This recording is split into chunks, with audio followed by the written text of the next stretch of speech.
দেখুন বন্ধুরা, আমি রেডি করে নিয়েছি চিকেন কারি রেসিপি। এটা কিন্তু গরম ভাতের সাথে খেতে অসাধারণ লাগে। আপনারা অতি অবশ্যই বাড়িতে একবার ট্রাই করে দেখবেন। নমস্কার বন্ধুরা, টেস্টি অ্যান্ড ওয়ান বাইট চ্যানেলে আপনাদের স্বাগত। আজকের যে রেসিপিটা নিয়ে এসেছি চিকেন কারি রেসিপি। এর জন্য আমি আলুগুলোকে কেটে নিয়ে তেলের মধ্যে ভেজে নিচ্ছি।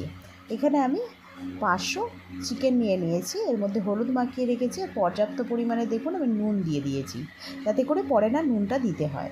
তো আমি আলুগুলো তেলেতে ভেজে নেব। তো রেসিপিটা স্টার্ট করার আগে আপনাদের কাছে অনুরোধ রইল বন্ধুরা, আপনারা অতি অবশ্যই ভিডিওটাকে পুরোটা দেখবেন।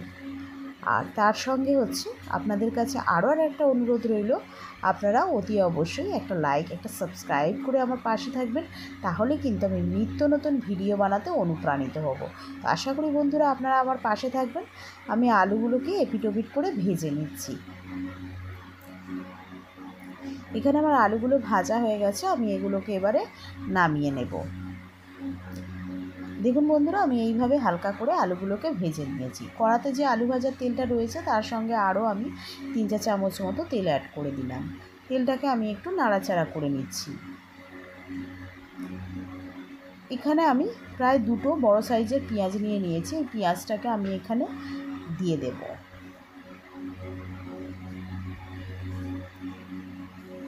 তেজপাতা। ভালো করে নাড়াচাড়া করে যতক্ষণ না পেঁয়াজটা বাদামি কালার আসছে ততক্ষণ নাড়াচাড়া করে ওটাকে ভেজে নেব।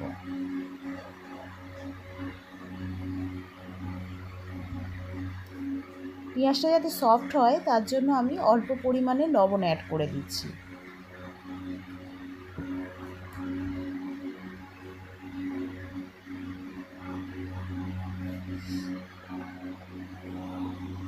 এখানে আমি 1 চামচ আদা দিয়ে দিচ্ছি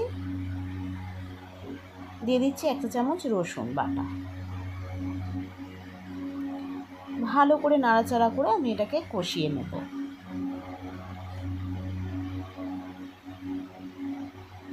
অ্যাড করে দিচ্ছি 1 চামচ জিরে গুঁড়ো, অ্যাড করে দেব 1 চামচ ধনে গুঁড়ো। আবারও আমি এটাকে ভালো করে নাড়াচাড়া করে কষিয়ে নেব।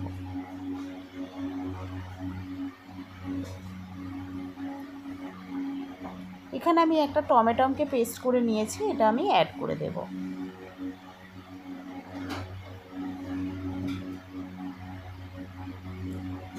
এখানে আমি অ্যাড করে দেব অল্প পরিমাণে লবণ।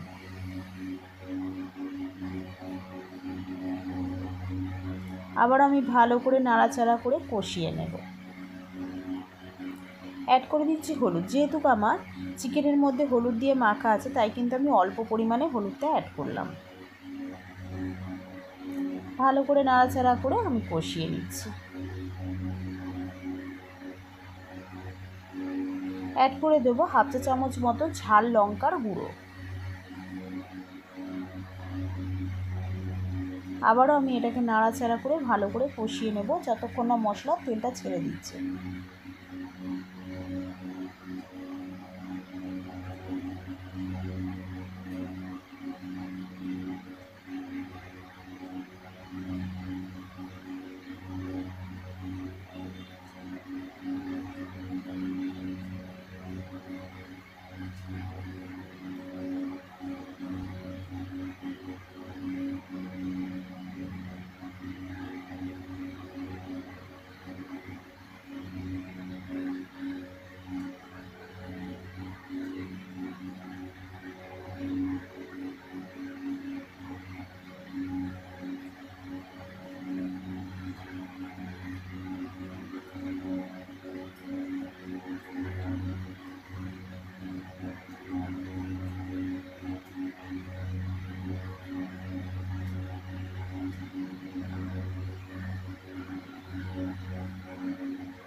এখানে আমি অ্যাড করে দিচ্ছি 1 চা চামচ লঙ্কা পেস্ট। কাঁচা লঙ্কাকে পেস্ট করে রেখেছিলাম। আবার আমি নাড়াচাড়া করে ভালো করে কষিয়ে নেব। যে পাত্রতে মশলাটা রেখেছিলাম সেটা ধুয়ে অল্প পরিমাণে আমি জল দিয়ে দিলাম। এটাও আমি ভালো করে নাড়াচাড়া করে কষিয়ে নেব। এখানে আমার মশলা থেকে তেল ছেড়ে দিয়েছে। যে চিকেনটা রেখেছিলাম ওই চিকেনটাকে আমি এখানে অ্যাড করে দিচ্ছি। এখানে যেহেতু চিকেনের মধ্যে পর্যাপ্ত পরিমাণে লবণ দিয়েছি সেই জন্য কিন্তু আমি আর লবণ অ্যাড করব না। ভালো করে নাড়াচাড়া করে আমি আবারও এই চিকেনটাকে কষিয়ে নেব।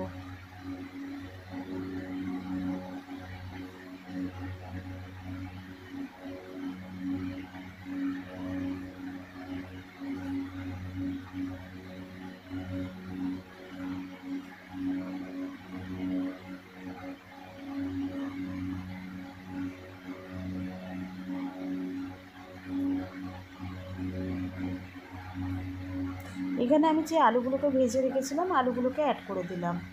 আবার আমি নাড়াচাড়া করে ভালো করে কষে নেব।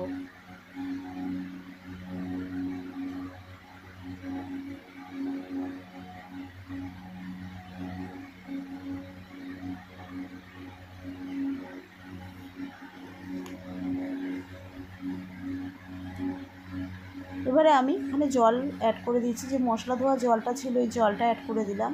তার সঙ্গে আমি আরও একটু পরিমাণে জল দিয়ে দেবো যাতে করে আলু এবং চিকেনটা সিদ্ধ হয়ে যায়। তো এখানে আমি আরও একটু পরিমাণে জল অ্যাড করে দিচ্ছি। এবারে আমি এটাকে ঢাকা দিয়ে দেব।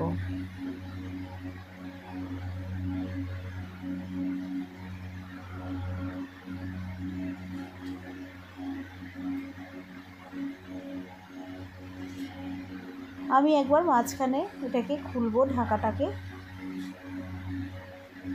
এখানে আমি অ্যাড করে দেবো হাফ চা চামচ মতো গরম মশলা গুঁড়ো।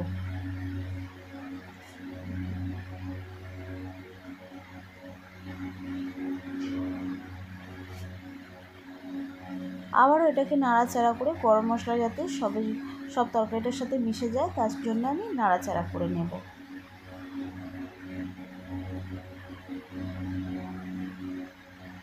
আবারও আমি এটাকে ঢাকা দিয়ে দেব, অপেক্ষা করব সিদ্ধ হওয়া পর্যন্ত। দেখুন বন্ধুরা, এখানে আমার আলুটা সিদ্ধ হয়ে গেছে।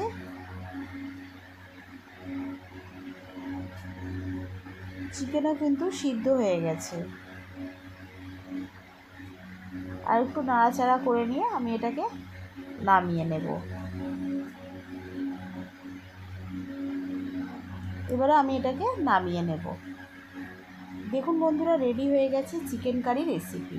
এটা কিন্তু গরম ভাতের সাথে খেতে অসাধারণ লাগে। আপনারা অতি অবশ্যই বাড়িতে একবার ট্রাই করে দেখবেন। আশা করি আপনাদের এটা ভালো লাগবে। তো বন্ধুরা, যদি রেসিপিটা ভালো লাগে তাহলে অতি অবশ্যই একটা লাইক, একটা সাবস্ক্রাইব করে আমার পাশে থাকবেন। এটা আমার অনুরোধ রইল বন্ধুদের কাছে। আর তার সঙ্গে আপনারা বেল আইকনটা প্রেস করবেন। বেল আইকনটা প্রেস করলে কিন্তু যে নিত্য নতুন ভিডিওগুলো আমি ছাড়ি তার নোটিফিকেশান আপনাদের কাছে সবার আগে পৌঁছে যাবে। আর একটা কমেন্ট করে জানাবেন রেসিপিটা কেমন লাগলো। তার সঙ্গে এই ভিডিওটাকে বেশি বেশি করে শেয়ার করে দেবেন। বন্ধুরা, আবার আমি একটা নতুন ভিডিও নিয়ে হাজির হব।